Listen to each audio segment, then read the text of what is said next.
जब जिंदगी से हार जाए तो क्या करें? हार एक अनुभव है जिससे हम अपनी उम्मीदों को टूटते हुए देखते हैं। हम चाहते हैं कि हमारे साथ हमेशा सफलता हो, लेकिन जीवन में ऐसा नहीं होता। हम सभी अपने जीवन में कुछ न कुछ हारते हुए देख चुके हैं।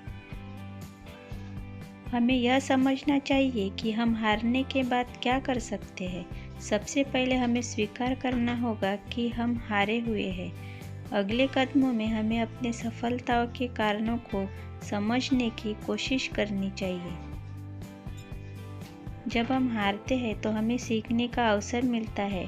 हमें अपनी गलतियों से सीखना चाहिए ताकि हम अगली बार समस्या का समाधान कर सकें। इसके लिए हमें खुद से पूछना होगा कि हमने क्या गलत किया था और उस समस्या को कैसे ठीक किया जा सकता है।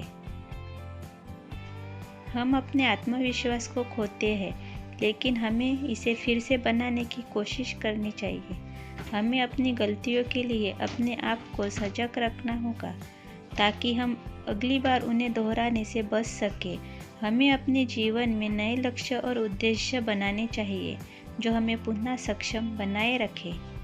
हमारे दोस्त और परिवार हमेशा हमारे साथ होते हैं।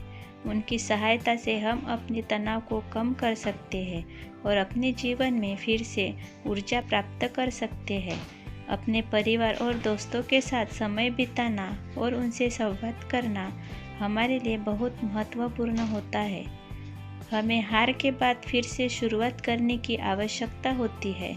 हमें नए उद्देश्य और लक्ष्य बनाने की ज़रूरत होती है। नया कुछ शुरू करने से हमें खुशी और उत्साह प्राप्त करते हैं। याद रखना ज़रूरी है कि हम सभी अपनी ज़िंदगी में कुछ ना कुछ हारते हैं। इससे हम निराश ना हो। हमें हार को स्वीकार करने की क्षमता होनी चाहिए और सीखने की आवश्यकता होती है। हमें हमेशा सकारात्मक रहना चाहिए और आगे बढ़ने के लिए प्रतिबद्ध होना चाहिए। हमें अपनी ताकतों को समझने और अपने दिमाग में सकारात्मक विचारों को लाने की आवश्यकता होती है। हमें याद रखना चाहिए कि जीवन में हमेशा उतार चढ़ाव होते रहते हैं और इसका सामना करना होता है। इसीलिए हमें सकारात्मक रहना है और आगे बढ़ने के लिए प्रतिबद्ध होना है। जीवन में हार को स्वीकार करते और उससे सीख के आगे बढ़ते हैं। दोस्तों, अगर आपको ये कहानी अच्छी लगे तो कहानी को लाइक एंड चैनल को सब्सक्राइब ज़रूर करें। धन्यवाद।